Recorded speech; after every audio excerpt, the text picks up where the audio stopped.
Halo semua, balik lagi sama kita di Humanistic on Air. Kesempatan kali ini kita mau bawain podcast bertemakan Throwback Desire to 2020. Hooray! Nah, sebelum masuk ke podcastnya, kita perkenalan dulu kali ya. Kenalin, aku Nisa, aku dari SBM Humanistik 2020. Di sini aku nggak sendiri, aku ada temen aku, Iva sama Aura. Halo Iva. Halo, halo semua. Kenalin, aku Hasna Rabifa Lestari, biasa dipanggil Iva. Aku dari SBM Humanistik 2020.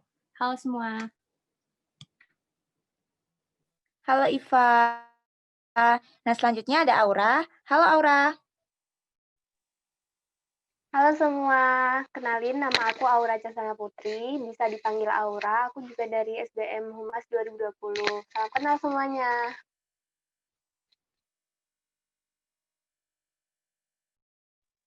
Salam kenal Aura. Nah, dari kita udah perkenalan nih. Sekarang ada kakak cantik sama kakak ganteng. Halo Kak Larissa. Halo. Kenalin, aku Tarisa Prameswari dari Administrasi Publik Angkatan 2019 dan juga staf advokasi Departemen Advokasi dan Sosial Masyarakat Humanistik 2020. Halo semuanya, salam kenal. Halo Kak Salam kenal Kak Tarisa. Larissa. Nah, selanjutnya ada Kak Ade nih. Halo Kak Ade. Iya, halo semua. Assalamualaikum warahmatullahi wabarakatuh. Kenalin, nama aku Ade Irfan, aku dari Administrasi Publik 2018, dan aku juga sekaligus sebagai Kepala Divisi Kajian Isu Departemen Edukasi Mahasiswa Humanistik 2020. Salam kenal semuanya. Salam kenal Kak Salam Ade. kenal Kak Ade. Nah, karena kita udah kenalan satu sama lain nih, mungkin kita langsung mulai aja kali ya podcastnya. Nah, berhubung tema kita kali ini adalah Throwback Desire to 2020, aku mau bawa kalian kepada awal tahun dulu nih. Nah, untuk topik kali ini dibahas sama Iva. Halo Iva. Halo Nisa, makasih. Nah, di sini aku bakal bawain topik pertama yaitu tentang TikTok gitu. Siapa sih yang nggak tahu kan aplikasi TikTok? Pasti Kak Tarisa tahu, Kak Ade tahu, terus teman-teman SBM juga udah tahu. Nah, aku pengen throwback dulu sebentar. Aplikasi TikTok ini tuh nggak muncul di tahun ini, tapi udah ada dari tahun-tahun sebelumnya. Cuma emang baru booming banget ini di tahun 2020 karena corona jadi kita lebih sering di rumah, lebih sering buka handphone, jadi TikTok tuh booming banget. Nah, sekarang aku pengen tanya ke Kak Tarisa dan Kak Ade, seberapa sering sih Kakak main TikTok atau buka TikTok? Dari Kak Ade dulu. Oke. TikTok ya. Jadi TikTok ini kan, aku tahunya sih TikTok ini dari awal banget masuknya TikTok di Indonesia ini diterimanya ini kurang baik ya, dengan banyak banget kontroversi mengenai TikTok ini, tapi sempat redup dan akhirnya sempat naik lagi akhir-akhir ini yang benar-benar booming, yang benar-benar menguasai sosial media Indonesia uh, untuk hiburannya, untuk apalagi masa pandemi gini hiburan dibutuhkan banget karena dan TikTok ini tepat banget masuknya di Indonesia. Terus kalau aku pribadi untuk aplikasi TikTok ini aku jujur nggak punya ya, aku juga nggak punya aplikasi TikTok, tapi aku sering banget lihat konten-konten yang ada di TikTok yang di-upload atau di-repost di platform lain seperti Instagram gitu loh. Aku kan setiap hari lihat Instagram dan di explore aku itu ramai banget masalah TikTok. Entah itu TikTok yang edukasi atau TikTok yang entertain atau TikTok yang memasak lah, ini itu pokoknya banyak banget yang muncul di explore aku tentang TikTok. Jadi aku rasa juga aku hampir setiap hari lihat konten-konten TikTok walaupun tidak di aplikasinya langsung sih. Gitu. Asik banget sih TikTok. Jujur dari aku. Oke. Aku setuju sih, emang asik TikTok. Nah, sekarang Kak Tarisa nih, seberapa sering Kak buka TikTok? Kalau aku sejujurnya jarang banget sih ya. karena apa ya, kita tahu aplikasi itu tuh adiktif. Nah, daripada kita kecanduan, jadi aku mending nggak install aplikasinya sama sekali kan. Nah, aku baru install akhir-akhir ini karena ada sesuatu yang ingin aku lihat dan ya itu karena gabut aja kalau dibukanya. Jadi nggak sesering orang-orang bayangkan karena orang-orang tuh taunya aku sering main TikTok karena sering mukaku muncul di TikToknya mereka gitu sih. Oke, Kak Tarisa. Nah, Kak Tarisa ini kan salah satu yang punya TikTok nih.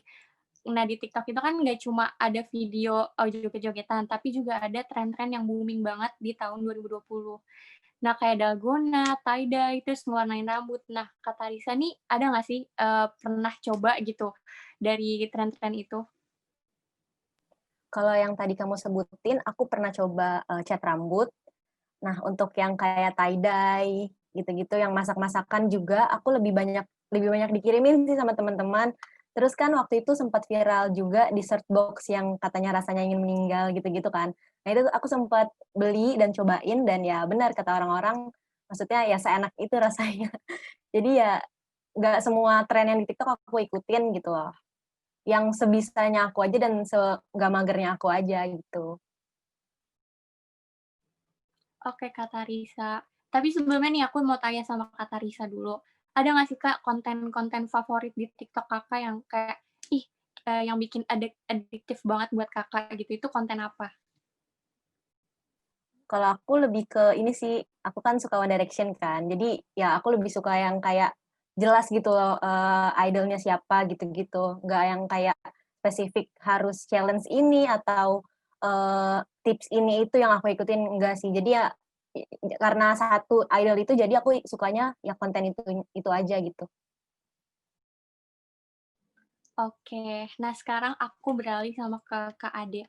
Gimana sih pendapatnya Kak Ade kalau misalkan video TikTok itu kan nggak cuma sekedar entertain doang, tapi ada edukasinya gitu. Nah, menurut Kakak gimana nih tentang video-video edukasi yang dari TikTok? Berguna nggak sih? Oke, jadi kalau menurut aku pribadi, apapun itu, apapun bentuknya, asalkan tujuannya edukasi pasti bermanfaat ya. Sekecil apapun itu pasti akan berguna dan bermanfaat. Dan menurut aku tepat banget kita memanfaatkan TikTok ini sebagai platform yang benar-benar booming sekarang untuk tidak hanya menyalurkan hobi atau menyalurkan hal-hal yang berbau hiburan, tapi juga penting banget menurut aku pribadi untuk masalah edukasi. Dan banyak banget juga akhir-akhir ini aku lihat konten-konten TikTok yang berbau edukatif ya, kayak misalnya ada tips and trick mengenai akademik, ada juga kita tentang menyarankan jurnal-jurnal, artikel-artikel, sumber-sumber yang akurat, link-link, dan lain sebagainya, yang menurut aku itu penting banget untuk kita sebagai mahasiswa atau juga kata-katanya keren sekarang, generasi muda gitu, itu penting banget sih. Dan juga salah satu yang penting mengenai edukasi sekarang ini adalah edukasi personal gitu loh, kayak misalnya self-love, self-improvement, betapa pentingnya kita untuk fokus pada diri sendiri, percaya diri, kan banyak banget kan konten-konten kreator di TikTok yang buat hal-hal baik dan bermanfaat seperti itu. Jadi menurut aku hal-hal edukasi di TikTok akhir-akhir ini semakin banyak dan semakin baik sih. Aku juga banyak banget lihat di explore aku masalah edukasi di TikTok. Berguna banget. Harus diteruskan sih itu.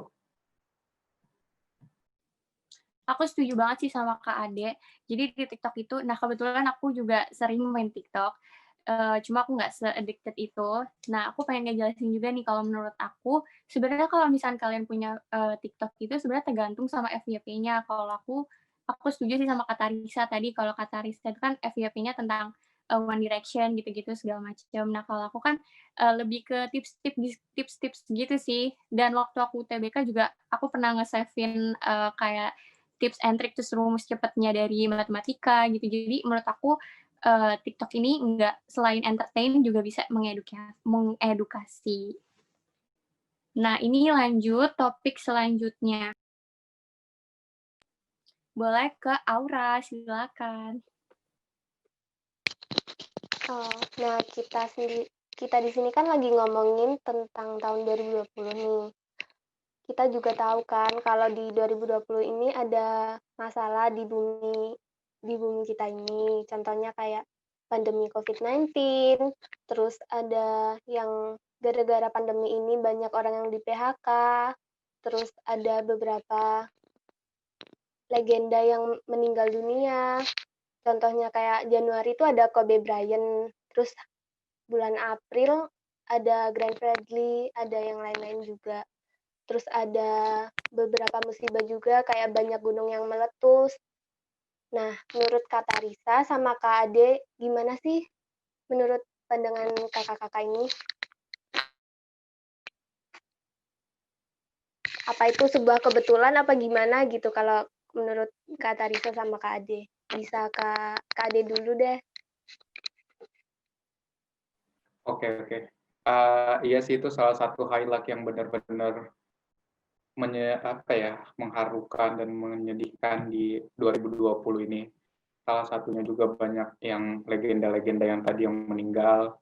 Ada juga musisi legendaris Indonesia, Glenn Fredly, itu kan juga mengejutkan ya. Ditambah lagi adanya pandemi dan musibah-musibah yang juga masih ada aja terus gitu loh. Tidak hanya bencana alam, tapi bencana sosial juga banyak banget kan akhir-akhir ini.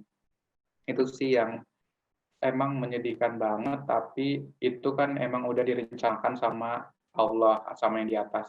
Jadi kita sebagai manusia ya hanya bertugas untuk menjalankan dan bagaimana kita mensyukuri apa yang sedang ada, apa yang kita hadapi, apa yang kita punya. Menurut aku itu sih yang penting. Jadi, tapi kita tidak boleh melupakan atau kita menganggap enteng apa-apa yang sudah terjadi sekarang ini, kayak pandemi dan lain sebagainya. Dan juga kita harus tetap mengingat orang-orang yang sudah mendahului kita karena mereka juga punya jasanya untuk dunia entertain atau dunia olahraga, manapun mereka juga sosok-sosok yang memotivasi kan, dan juga emang kita harus selalu kenang dan selalu kita jadikan motivasi. Dan juga untuk masalah pandemi ini, aku sih jujur nggak pernah expect ada pandemi virus sebesar ini yang akan terjadi di hidup aku kan, dan alhamdulillah ya masih aman karena emang kita harus benar-benar kuatin protokolnya. Ya, jadi kita sebijaknya kita dan sebisanya kita untuk menghadapinya dengan pintar sih hal-hal seperti ini. Gitu dari aku. Kalau Kak Tarisa sendiri gimana Kak? Pendapat Kakak? Kalau menurut aku yang tadi dibilang Kak Adi itu udah benar. Nah, ya kembali lagi ini semua udah kekuasaan Tuhan. Manusia mana sih yang pengen kejadian kayak gini kan? Ya jadi kita nggak bisa salahin siapa-siapa. Nah, yang paling penting itu ya udah kita syukuri aja yang sekarang tersisa, sayangin orang-orang yang ada di sekitar kita dan manfaatin waktu yang ada untuk berbuat hal-hal yang baik. Seperti itu kalau dari aku. Waduh, ini pembicaraannya jadi agak melo gini ya. Tadi kita kan ngomongin tentang ada legenda yang meninggal dunia nih, kayak Glenn Fredly gitu. Ngomongin tentang Glenn Fredly, ngomongin tentang musik, pernah nggak sih Kak Tarisa, Kak Ade nonton konser? Pernah lah ya. Nah, dulu sebelum pandemi ini Kak Tarisa sama Kak Ade sering nonton konser online nggak sih? Sering nonton konser nggak sih Kak? Kangen nggak sih nonton kayak konsernya siapa gitu? Siapa dulu nih? Kak Tarisa mungkin yang sering nonton konser. Enggak, aku kalau misalkan konser di hadapan artisnya jarang banget. Kayaknya terakhir itu SMA dan itu juga pensi. Aku lebih sering konser sama temen-temen yang kayak di kelas duduk di satu bangku terus kita nyanyi bareng-bareng, kayak flashback lagu-lagu yang lama kayak gitu sih sebenarnya. Itu kangen banget karena ya gimana sekarang ketemu aja enggak, gimana mau konser bareng-bareng di kelas kayak gitu. Kangen banget sih. Kalau Kak Ade gimana? Sering nonton konser nggak Kak? Iya, kalau masalah konser ini kan aku ini kan tumbuh besar dan lahir di daerah yang jarang banget ngadain konser. Mungkin artis-artis tuh nggak pernah kebayang ngadain konser di tempatku gitu kan, karena emang bukan kota yang metropolitan, karena aku lahirnya juga di kabupaten di Kalimantan Timur, FYI. Nah, jadi itu sih. Uh, Kalau konser kayak tour keliling Indonesia nggak pernah sama sekali dalam hidup aku nonton konser. Tapi aku penikmat musik banget, karena kalaupun ada konser mungkin bentuknya bukan konser kali ya, konser yang benar-benar satu artis semua lagu. Kayak mungkin lebih sering ke pasar malam, terus kayak pesta rakyat, hiburan rakyat yang gitu-gitu, kayak ulang tahun daerahku gitu-gitu sih. Kalau konser yang benar-benar konser yang megah itu aku belum pernah, tapi aku penikmat musik banget sih. Karena menikmati musik kan tidak hanya dari konser, tapi aku pengen banget sih ngerasain konser langsung benar-benar intens gitu. Semoga abis pandemi ini kayak di Malang gitu bisa nonton konser. Amin, amin. Kan di Malang ini banyak konser, banyak yang nyenggala, banyak yang nyediain konser gitu loh Kak. Nah, karena Kak Ade suka penikmat karena Kak Ade penikmat musik juga nih, pernah nggak sih kayak nonton konser online gitu, kayak di pandemi ini kan ada misalkan yang konser-konser ini Kak, ada konser gratis gitu di Instagram, live musik juga ada gitu. Pernah nggak sih lihat kayak gituan? Ada Kalau ya lanjut Kak. iya, oke. Kalau dari aku sendiri sih, kalau lihat konser online itu lebih sering ke live Instagram gitu sih. Live Instagram itu kan biasanya ada kayak satu konten yang memang membahas musik atau bernyanyi gitu kan. Kayak nyanyinya nyanyi santai aja gitu karena emang online kan. Tapi kalau misalnya dengerin musik konser online yang benar-benar khusus tujuan untuk konser itu nggak pernah sih, paling itu YouTube. Karena YouTube ini kan akhir-akhir ini gencar banget kan masalah musik kan. Entah itu live performance atau juga kayak banyak banget artis yang sekarang ngeluarin single, album, video klip yang bisa dinikmati kapanpun, dimanapun sih. Jadi aku lebih ke arah situ sih, yang mana YouTube launching itu yang aku tonton. Aku sering banget nonton gitu. Kalau yang benar-benar online, konser satu artis gitu enggak. Aku jarang sih. Tapi kalau live di di YouTube atau kayak single album gitu aku sering banget dengar. Kalau aku sih gitu. Kalau kata Risa mungkin pernah nonton live musik gitu di Instagram, di YouTube kayak Kak Ade. Apa di TikTok gitu Kak? Kalau aku ini sih pernah, karena waktu itu band favoritku lagi anniversary, jadi apa namanya, banyak fans yang buat ngadain konser online gitu dari konser-konser mereka yang pernah mereka adakan gitu. Terus yang kemarin banget itu Push 4.0 yang diselenggarakan oleh Humanistik itu kan termasuk konser online kan. Nah iya, aku juga nonton Push 4.0, konser online yang bintang tamunya ada Raisa Anggiani itu. Gitu. Nah, aku sendiri juga dulu kan pernah nih nonton konser secara offline.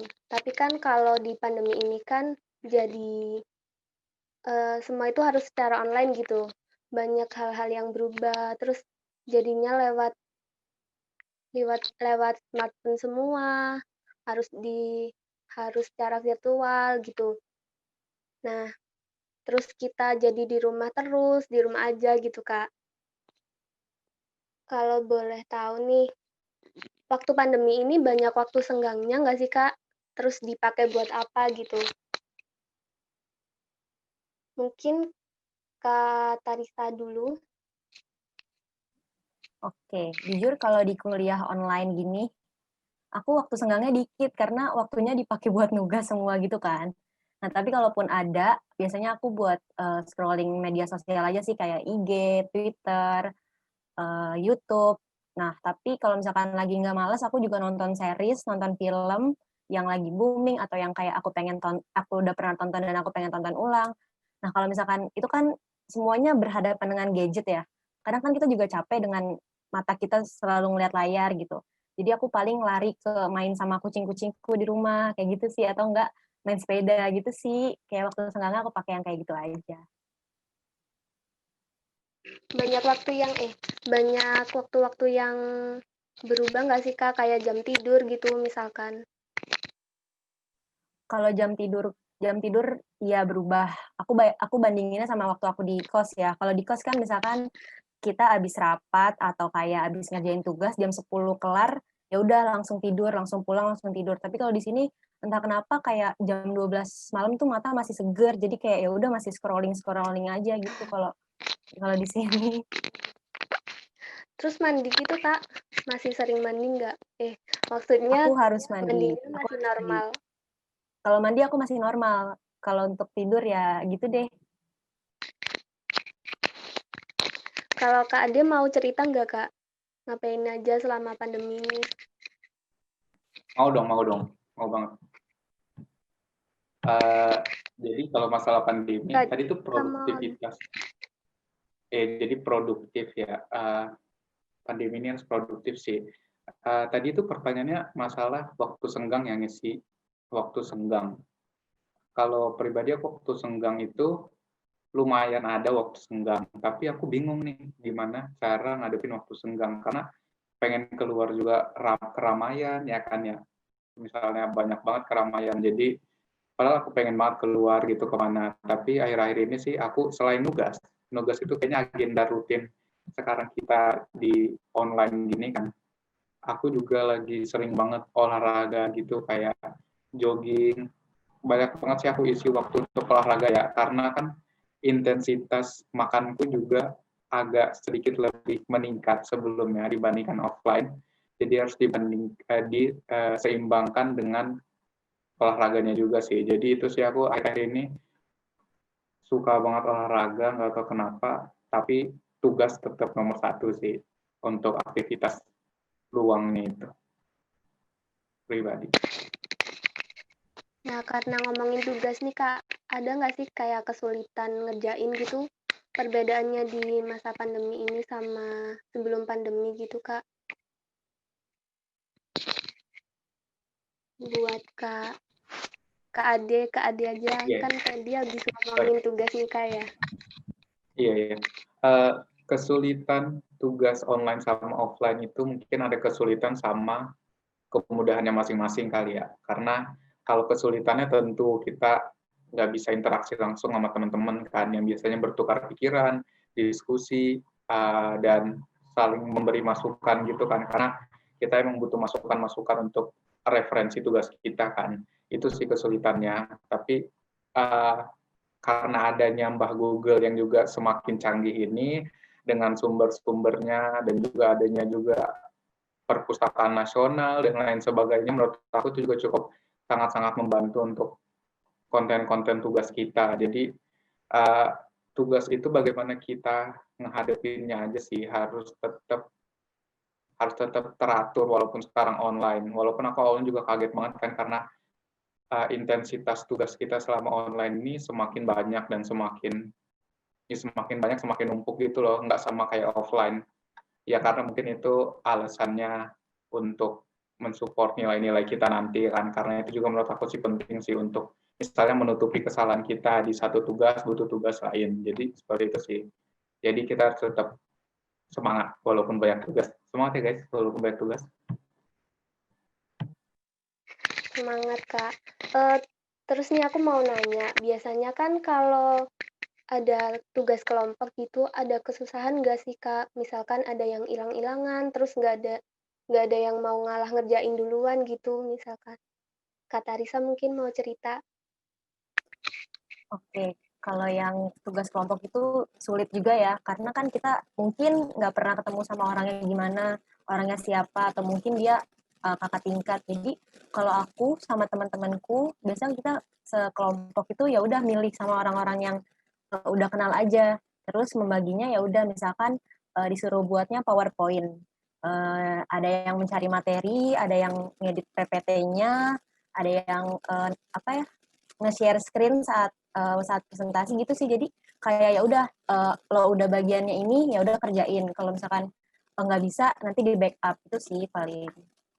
Dan yang kayak teman-teman yang hilang ya udah gimana, kesian juga sih sebenarnya. Kayak kalau misalkan dia nggak dimasukin kesian, tapi kalau misalkan dimasukin juga nih orang nggak ada bantu-bantunya. Jadi kalau kayak gitu sih aku lebih kayak ya udah rundingin aja sama teman-teman. Kalau misalkan anak ini memang tidak bisa diajak diskusi, baru nanti dilaporin ke dosennya gitu. Jadi adil gitu semuanya. Oke, makasih Kak ya. Karena kita udah ngomongin tentang pandemi ini, kan di humanistik ini juga banyak yang berubah nih. Kak Ade kan dulu juga staf humanistik, terus Kak Tarisa juga dulu SBM Kak ya. Ya, nah terus kita mau ngomongin tentang proker humanistik yang berubah ini, bisa ke IPA.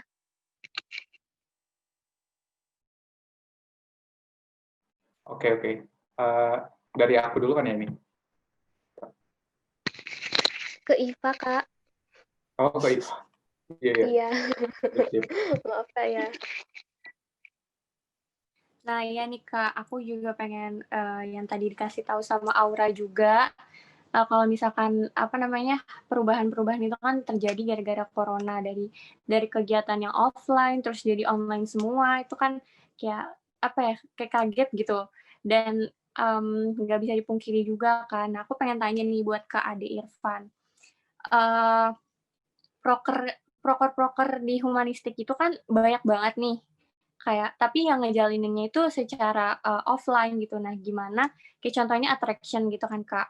Aku pengen tanya ke Kakak, ada nggak sih Kak selama pandemi ini karena semuanya berubah jadi online, prokernya itu ada yang dibatalin atau emang tertunda gitu? Iya, benar banget sih. Masalah karena ada COVID gini, hampir hampir berapa persen ya? Hampir 70-80% proker di Departemen Edukasi Mahasiswa itu harus diundur.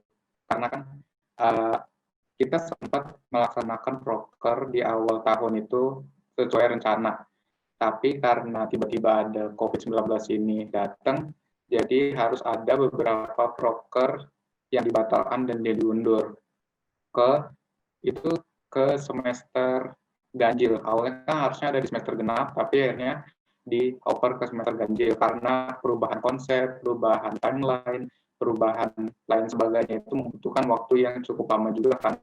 Tapi kan bagaimanapun kita pengen hasilnya maksimal walaupun ada tantangan seperti ini. Jadi ada beberapa proker yang dibatalkan, tapi nggak banyak, lebih banyak itu yang diundur. Contohnya itu kayak ada attraction. Attraction itu sebenarnya ada 5 rangkaian attraction, 5 hari, tapi karena adanya COVID ini dan kita juga takut akan ada dampak yang lebih buruk, jadi kita menghapus dan membatalkan sekitar 3 rangkaian prarangkaian gitu, jadi hanya ada 2 rangkaian, dan 2 rangkaian itu pun dilaksanakan secara online, dan kita benar-benar nggak ada pengalaman benar-benar ngadain seminar nasional online, ngadain lomba LKTI online, dan lain sebagainya online itu benar-benar nggak ada, jadi emang harus benar-benar putar otak dan putar kembali konsepnya. Ya, tapi di situ letak tantangannya kita, gimana kita bisa handle dan kita gimana bisa ngadepinnya itu dengan hati-hati dan sedikit mungkin, karena bagaimanapun kita juga nggak pengen menghilangkan sedikit pun esensi dari proker yang kita udah buat rencananya dari awal. Gitu sih dari aku. Iya sih Kak, aku setuju banget karena kan kalau misalkan proker yang dari awal udah dijalankan offline tapi diterapin pas pandemi gini kan bahaya juga kan. Jadi mendingan ditunda dulu gitu sampai sampai waktu yang menjawab gitu, sampai kita benar-benar udah normal kembali gitu. Nah, aku juga pengen tanya nih sama Kak Ade, aku penasaran banget nih Kak, attraction itu kan sukses banget nih waktu kemarin itu. aku pengen tanya waktu offline ya, Kak, ya ada nggak sih, Kak, kendala atau, gimana di balik kesuksesannya itu tuh supaya sukses gitu, Kak? Ini waktu offline ya tadi? Iya, Kak, offline. Iya, waktu offline itu tahun lalu alhamdulillah juga sukses, tapi tetap aja kan di setiap perjalanan itu ada aja batu kerikil yang harus kita lewati. Kendalanya banyak banget sih, kayak pemateri yang nggak pasti, karena bagaimanapun kita berinteraksi dan memiliki perjanjian itu dengan orang-orang pemerintahan, di mana orang-orang pemerintahan ini kan mereka memiliki jadwal yang tidak pasti. Mereka bisa saja dipanggil oleh atasannya atau memiliki tugas dadakan dan lain sebagainya. Dan itu sih tantangan terbesar dari attraction kalau offline dan online sih sebenarnya. Jadi bagaimana kita harus punya A sampai Z nih rencana pemateri. Karena bagaimanapun kan seminar nasional itu orang-orang bakal tertarik sama pematerinya nih, kayak ini siapa nih pematerinya, mau join kalau pematerinya ini itu dan sebagainya. Dan bagaimanapun kita sebagai orang yang memberikan wadah, kita juga dengar dong aspirasi mereka. Jadi kita kayak sesuaiin sama apa yang dibutuhkan sama mahasiswa administrasi publik. Dan alhamdulillah sukses itu karena tentunya karena kerjasama tim, karena manajemen waktu, manajemen konfliknya itu kita harus benar susun dan hadapi dengan baik.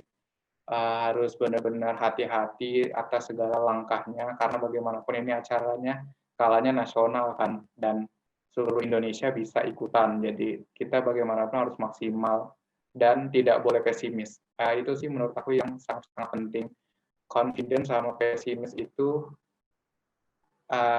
pesimis itu nggak boleh sama sekali ke dalam kita menjalankan suatu rencana, karena itu bagaimanapun akan, kalau kita pesimis ini kita akan bangkitin negatif energi gitu loh.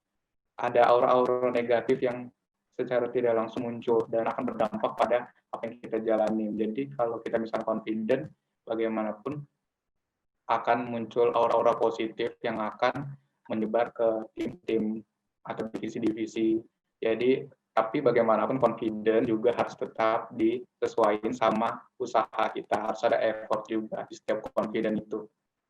Gitu sih menurut aku. Prosesnya sih yang luar biasa, yang mensupport kesuksesan suatu acara. Mungkin nggak cuma traction, di proker-proker lain, kegiatan-kegiatan lain juga pasti gitu kok. Iya sih, Kak, aku setuju banget sama pendapatnya Kak Ade. Kita setiap proker itu harus saling support juga, terus jangan pesimis gitu supaya berjalan lancar dan sukses apa yang kita harapkan. Nah, sekarang aku dari tadi nanya Kak Ade Irfan mulu. Nah, aku sekarang beralih ke Aura buat tanya-tanya ke Kak Tarisa. Silakan Aura. Maaf saya harusnya ke Nisa. Nisa, silakan Nisa. Nisa.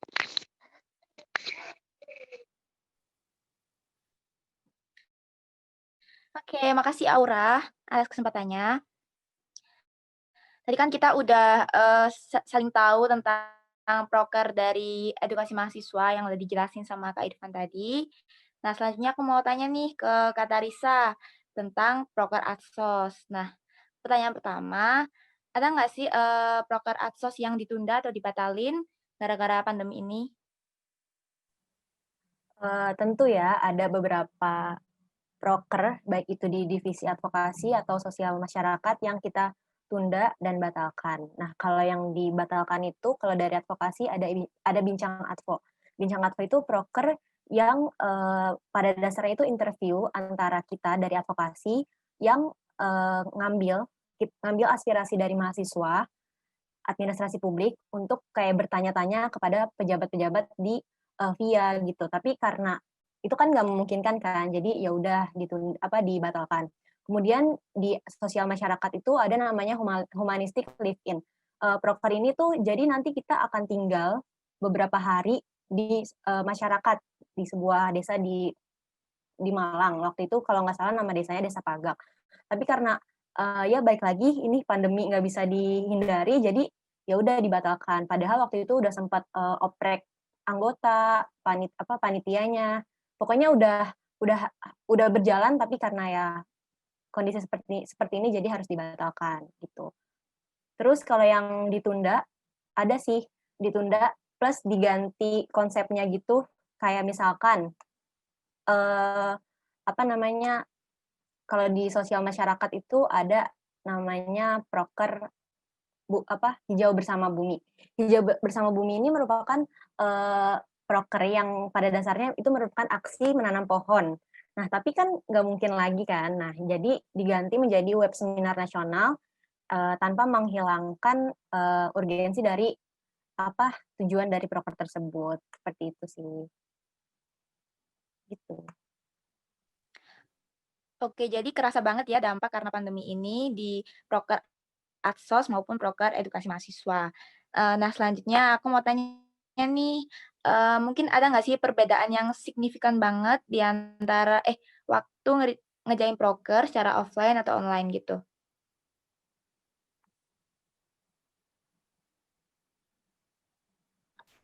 Oke, oke. Ini ke aku dulu kali ya. Jadi kalau menurut aku sih ngejalanin bedanya secara signifikan banget sih. Kayak benar-benar 180 derajat kita ngelola proker secara online dan secara offline gitu. Karena kalau offline ini kan interaksi kita langsung kan ya.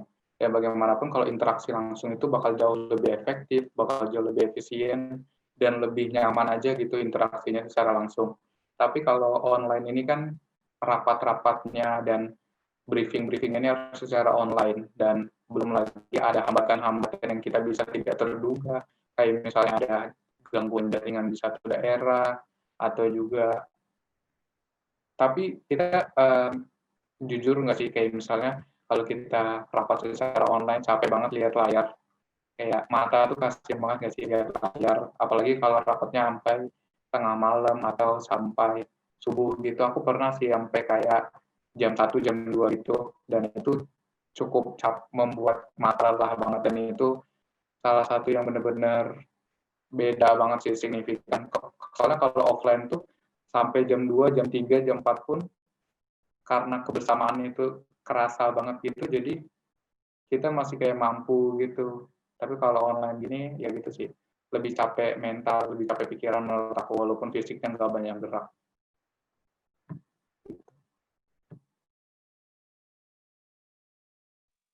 Nah, itu tadi dari Kak Ade, sekarang beralih ke Kak Tarisa nih, mungkin, waktu survei tempat ada yang ditutup karena pandemi atau mungkin gimana, aku mau tanya gimana sih cara mengatasinya?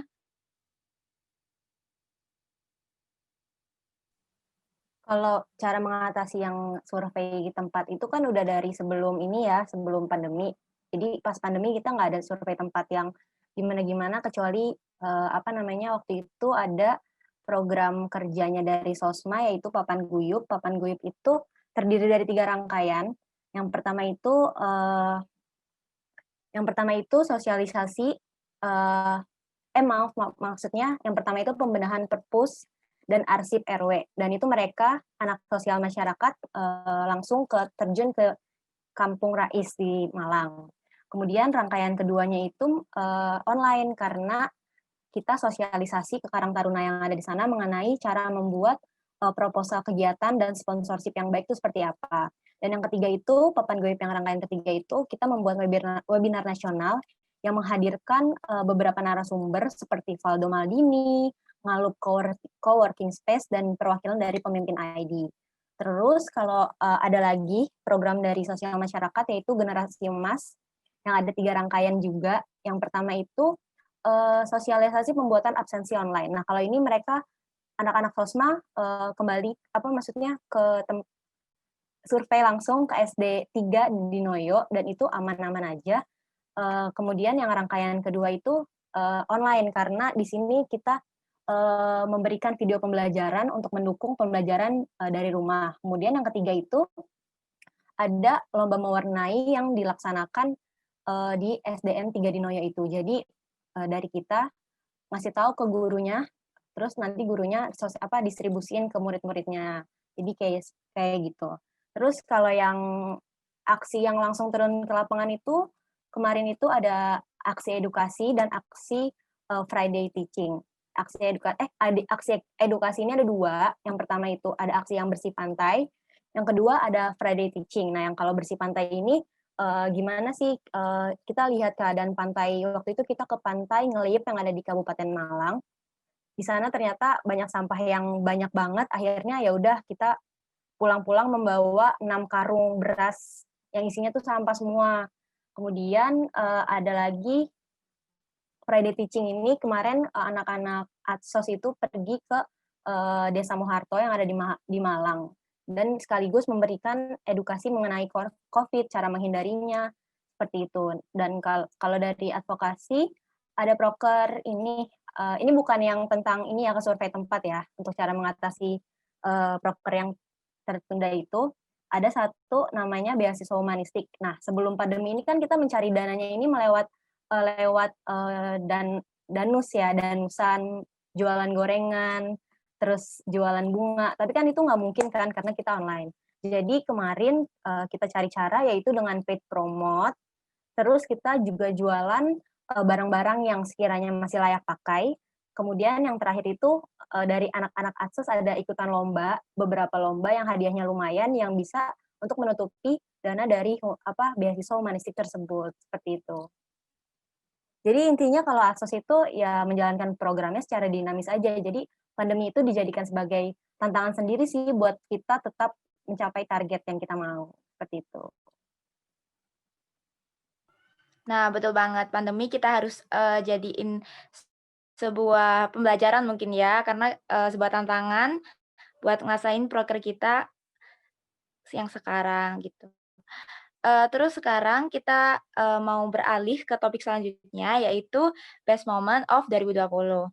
Nah, mungkin dari Kak Ade Irfan nih, ada nggak sih momen di 2020 ini yang nggak terlupakan gitu, yang akan selalu diingat sampai nanti gitu? Oke, kalau bicara kalau bicara momen yang tidak terlupakan, pastinya datangnya COVID 2019 secara tiba-tiba gitu. Kayak rasanya tiba-tiba banget nggak sih? Tiba-tiba COVID-nya ada gitu. Itu aku benar-benar, aku dengar COVID itu pertama kali misal masuk ke Malang nih, ada berita COVID masuk ke Malang itu saat aku menjalankan proker. Itu benar-benar, jadi ada proker namanya School of Delegation, itu malam-malam ada satu kelas itu, ada satu kelas gitu, kelas School of Delegation jadi proker gitu. Itu aku dengar pertama kali di berita ada satu apa dua gitu suspek, dan itu benar-benar yang kita panik banget. Itu satu ruangan panik, tapi harus bagaimanapun prokernya udah lagi di tengah jalan, jadi harus diselesaikan dulu. Terus kita benar-benar takut karena ya gitu, kayak panik gitu kan, kayak misalnya tiba-tiba langsung ada berita COVID. Itu sih yang nggak terlupakan, datangnya COVID. Tapi kalau untuk best moment banget nih, ini sih akhir semua proker terutama attraction bisa terlaksana, maksudnya bisa selesai walaupun kita sempat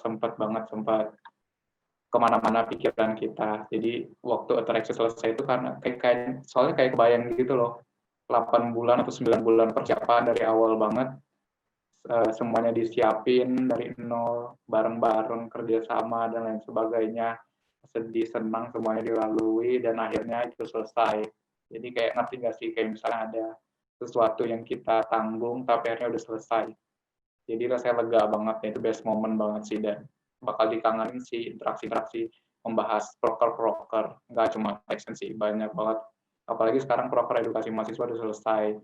Karena ini throwbacknya sebenarnya buat sedih nggak sih? Kayak semuanya yang udah kita lalui kayak udah selesai. Gitu, naik turunnya roller coaster banget lah tahun ini.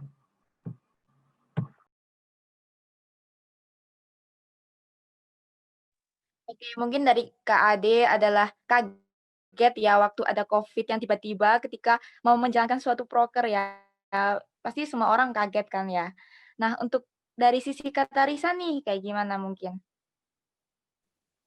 Sama sih sama kayak Kak Ade, kayak momen yang nggak bakal dilupain itu aku aku berada di era yang ada virus, kayak nggak mungkin banget gitu loh.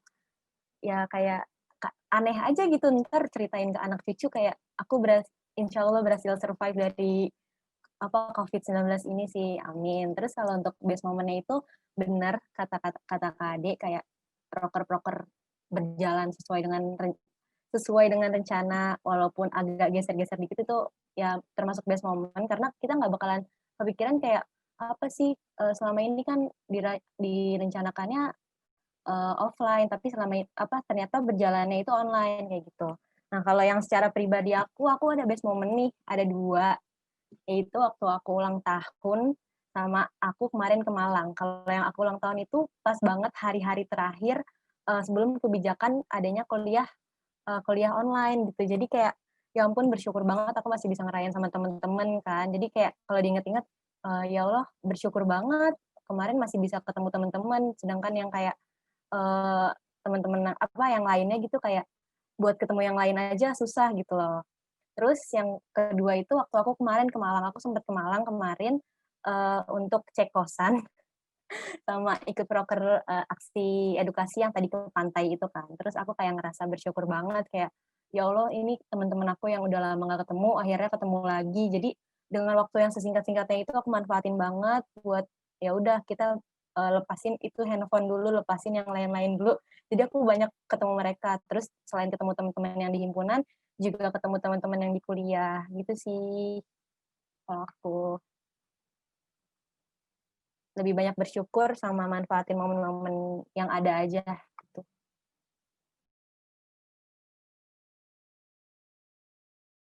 Nah, betul banget nih kata-kata Risa, kita harus lebih banyak bersyukur mungkin ya. Mungkin pandemi ini bikin kita jadi kayak kebingungan lah segala macam dan mungkin lebih repot, tapi mungkin selalu ada sisi positifnya gitu ya. Wah tidak terasa kita sudah di penghujung podcast kali ini. Sebelumnya aku terima kasih banget kepada Kak Tarisa dan Kak Ade udah meluangkan waktu untuk mengisi podcast kita kali ini. Semoga kita dipertemukan lagi di acara-acara podcast selanjutnya. Terima kasih Kak Ade, Kak Tarisa. Sama-sama. Terima kasih, sama-sama. Terima kasih Kak Ade. Semangat semuanya. Terima kasih teman-teman telah menonton podcast kita kali ini. Jangan lupa saksikan podcast kita selanjutnya hanya di Humanistik Channel dan Humanistik On Air.